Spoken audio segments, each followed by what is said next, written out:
Is there a particular scene in X that you are particularly proud of? You know, yeah, there is. No one's asked me that. I've done a fair number of interviews, but I know what it is. I love the scene where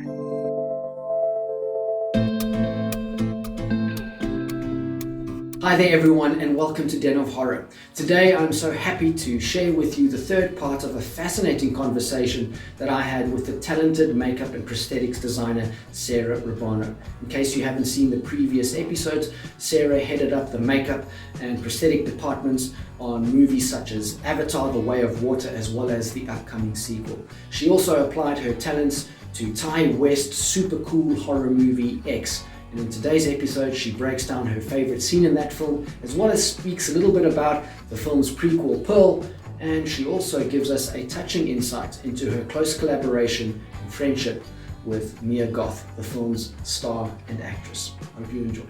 Gaze into the abyss.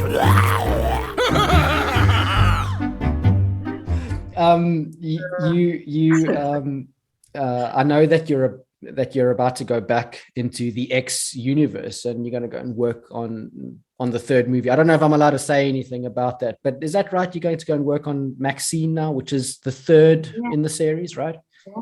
I mean, there's a teaser trailer out for Maxine that Ty put out, and it's going to be, and it's set in the 80s, which is awesome, which is why I have a mullet right now. So I'm going method. I'm going 80s method right now. So I'm trying to immerse myself in the 80s. So I have a mullet currently, which I'm getting used to.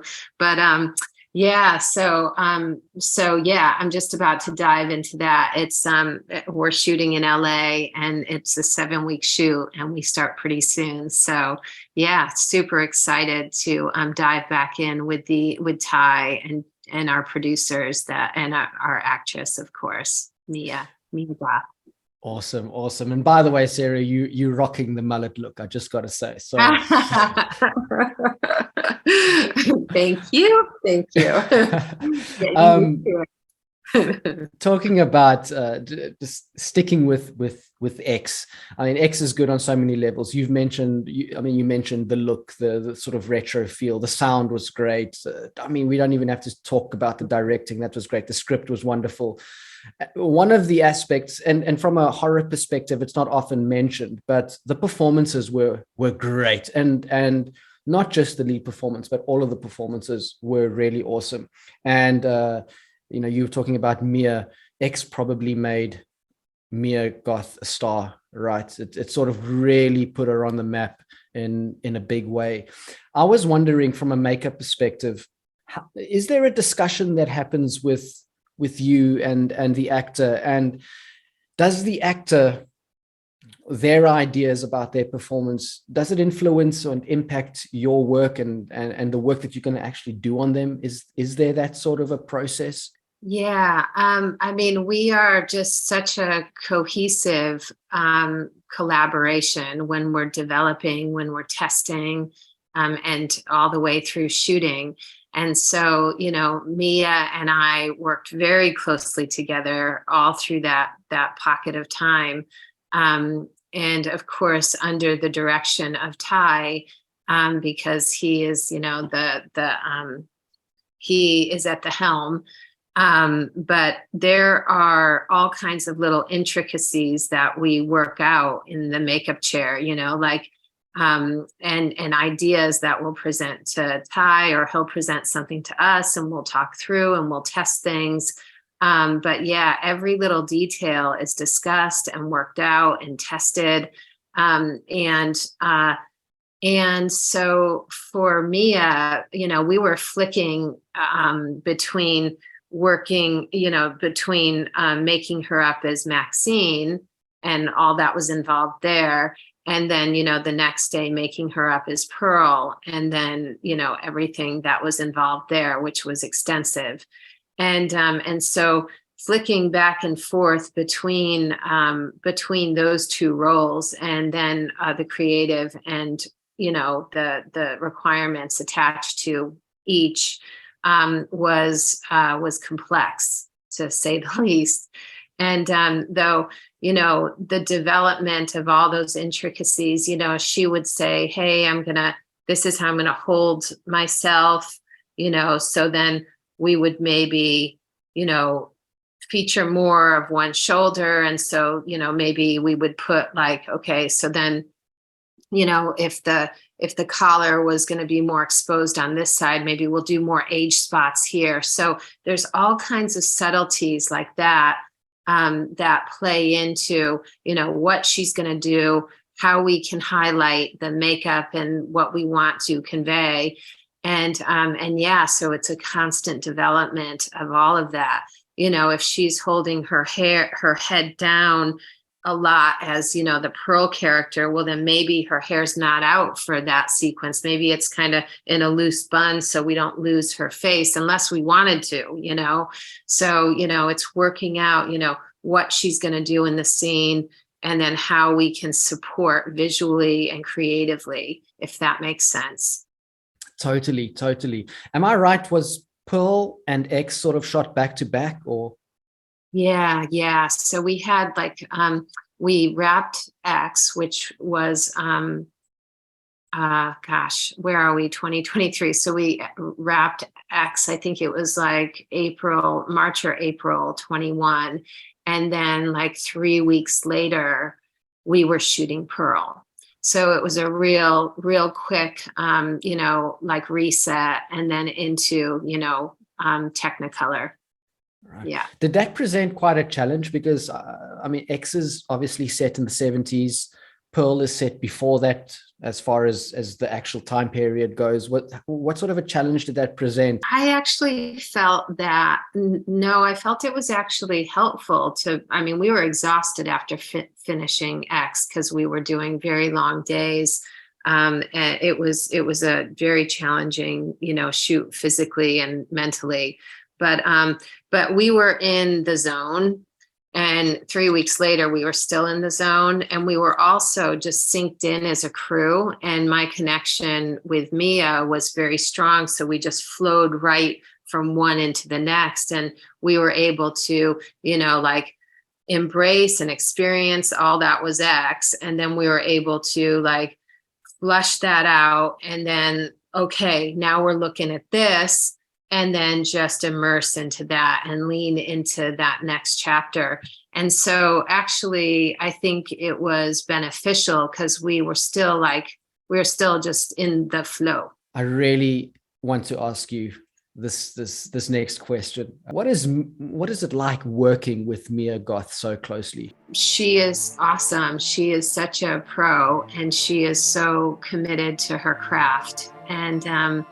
And she's such a lovely lady, and such a talent. So, I feel like, she's inspiring me. I'm inspiring her. We have a great connect.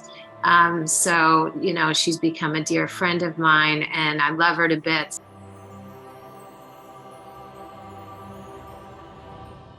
Awesome. Those are really lovely words, and I can certainly feel from you that they're very sincere. Is there a particular scene in X that you are particularly proud of? Yeah, there is, and no one's asked me that. I've done a fair number of interviews, but I know what it is. I love the scene where she's sleeping.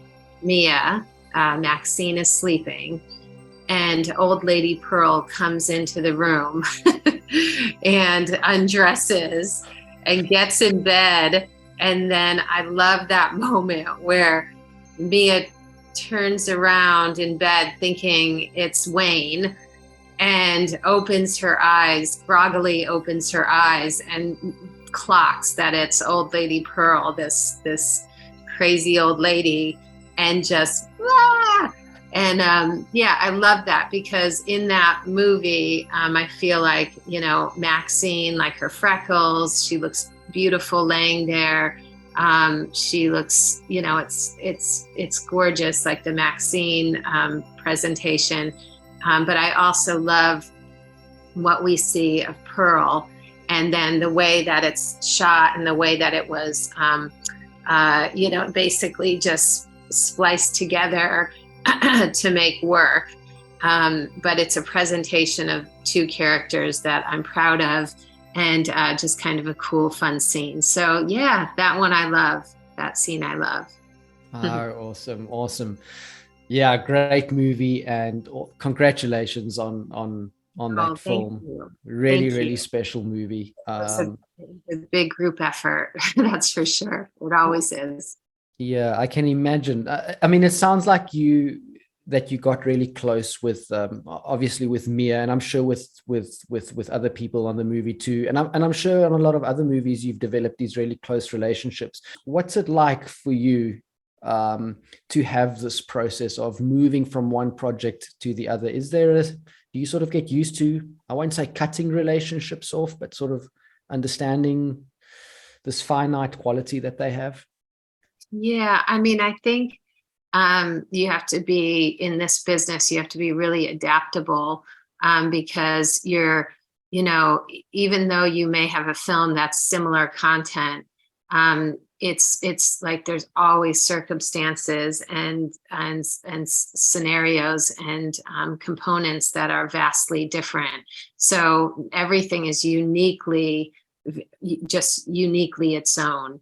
And so I think, what's really important is that, and perhaps, why I have managed to continue to, develop as a head of department, is that it's really important for me to stay very organized from an administrative point of view, and make sure that is, that the creative is balanced out with just administrative organization. Because without that, then you're not going to be poised and ready to roll into the next thing. So you've got to know like the upcoming project inside and out. And so I'm not sure if that's totally answering your question, but I feel like, you also have to, it's interesting because in New Zealand, you have, your crew here and the sound guys and the grips, and then you'll work in like Europe and you'll have the sound guys and the grips, and you'll work in the States or Canada, sound guys, the grips, and they're all similar creatures. So, we're all like, we tend to be very similar, and everyone's of course unique, but there's a familiarity anyway, because everybody is doing the same type of job, and it comes with the same kind of way you dress and the equipment you have and like the flair that you wear, and so there is a familiarity. And even though you're often experiencing the first day at school over and over again, there's still just an overall sense of familiarity. Does that make sense? And did that answer your question? Yeah, absolutely. And I really like the analogy of it always, starting your first day of school over again. It's such a great way to look at it. And that's about it for today, folks. But don't worry, because the fourth part of this interview is coming up shortly. Things really get interesting, where Sarah compares the creative, visual genius of both Neil Blomkamp and Ty West. So be sure to subscribe to this channel, share and like this episode. And for the next episode, you are warmly welcome to pull up a chair and join in the conversation that I had with Sarah. Gaze into the abyss.